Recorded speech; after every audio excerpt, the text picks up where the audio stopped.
I was 8 years old the first time I saw Hawaiian Luau, and I wasn't even in Hawaii. I was in my living room in Seattle on a VHS tape. My grandma split her time between Kauai and Seattle, and every time she flew home, she would bring back the good stuff. Kauai cookies, gecko shoes, fun stickers. But one trip, she brought back a video of the Smith family luau. I watched Tahitian dancers move faster than I thought hips could move. I watched Maori dancers swing balls on strings in patterns that made my brain hurt. And then, when a woman playing Pele rose up out of a volcano on stage while dancing hula, that was it. I was done. I needed to see this in person. 2 years later, when I was 10, on my very first trip to Kauai, we finally went. And it was even better than the tape. That night is the reason I became a hula dancer for the next 20 years. It's the reason I fell in love with Hawaiian culture enough to build an entire career around it.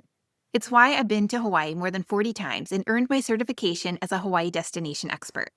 So when I tell you I'm ranking every luau I've been to on Kauai, you should know Smith's isn't just another luau to me. It's the whole reason any of this exists. Which is exactly why this ranking was so hard to sit down and write. Because when I actually thought honestly about all 6 Kauai luaus I've done, Smith's didn't come out on top. I had to sit with that for a minute before I could say that out loud.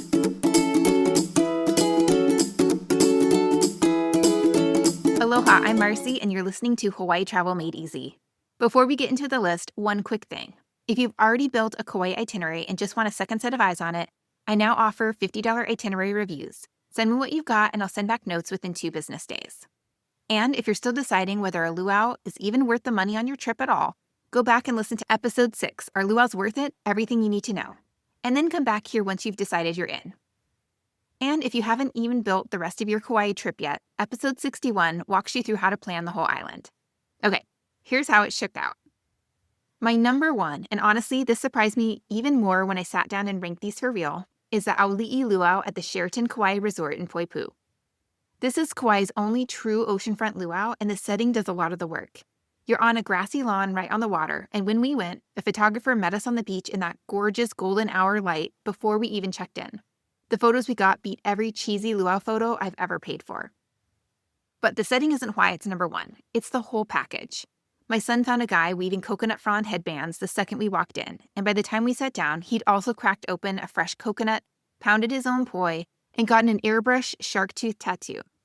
There was a full vendor market, hula implement demonstrations, fishnet throwing. He had a solid hour of stuff to do before the show even started. The costumes in the actual show are the best I've seen at any luau in Hawaii. Whoever designs them deserves a raise. They cover Tahitian dancing with real torch lighting, Hawaiian hula that includes a beautiful story about lovers throwing torches off the cliffs at Haena to see whose flame stayed lit longest, Maori performers doing a full haka that had the whole crowd sitting up straighter, and Samoan dancing that goes well beyond the fire knife finale. The fire knife finale. And if you spring for premier tickets, you get a plated appetizer, a fresh flower lei instead of shell, first access to the buffet, and guaranteed front row seats. We did it once and don't regret it. Those standard tickets get you the same show.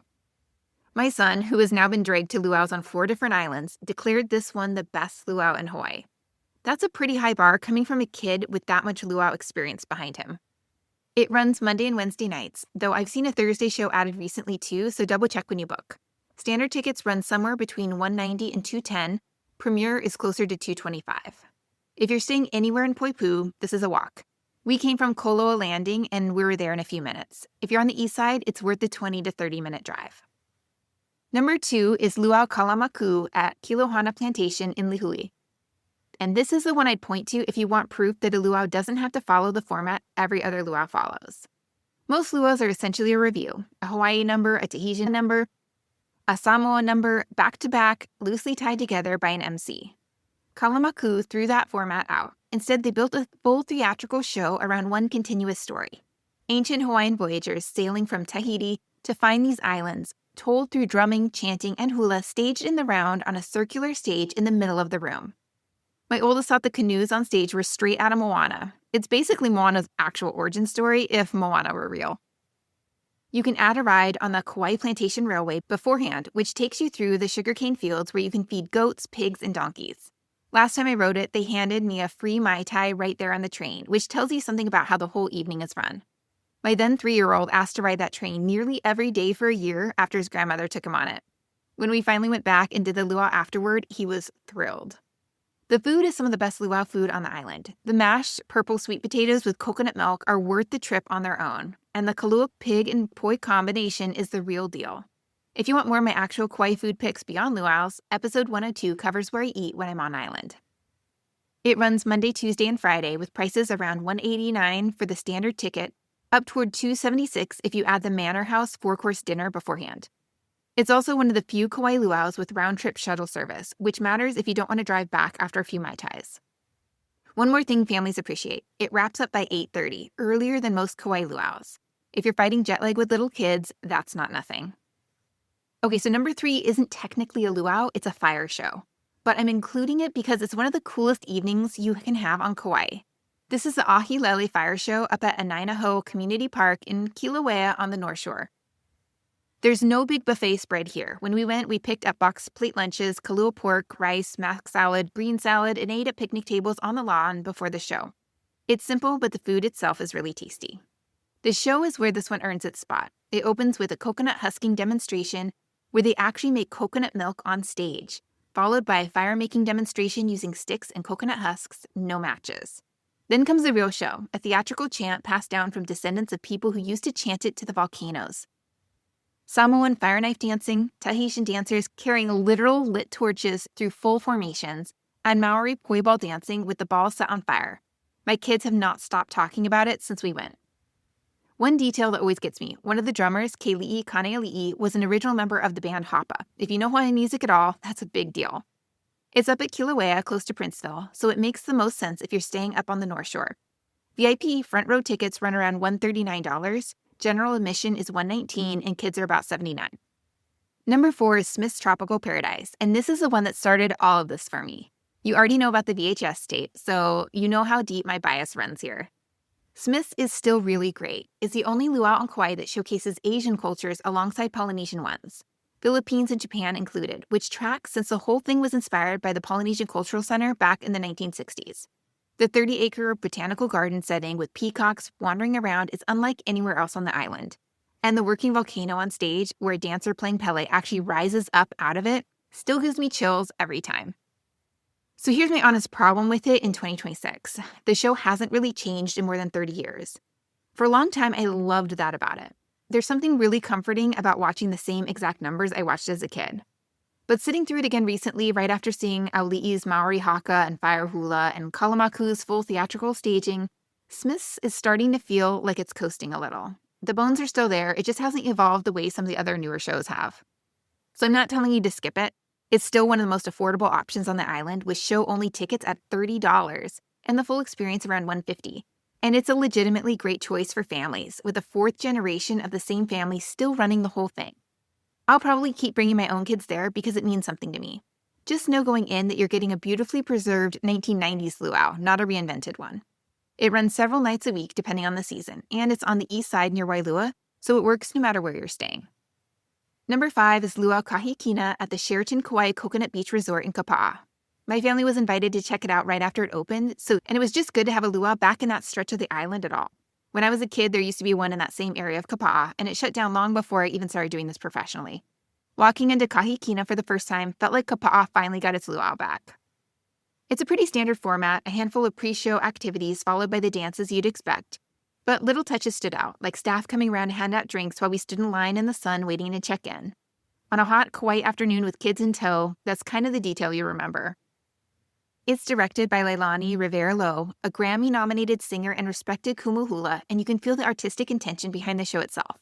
Instead of launching straight into the full performance, they open with a preview, condensed versions of the Tahitian, Hawaiian, Samoan, and Maori dances so you know what's coming, and they run the fire knife dancing on a separate stage outside the main pavilion.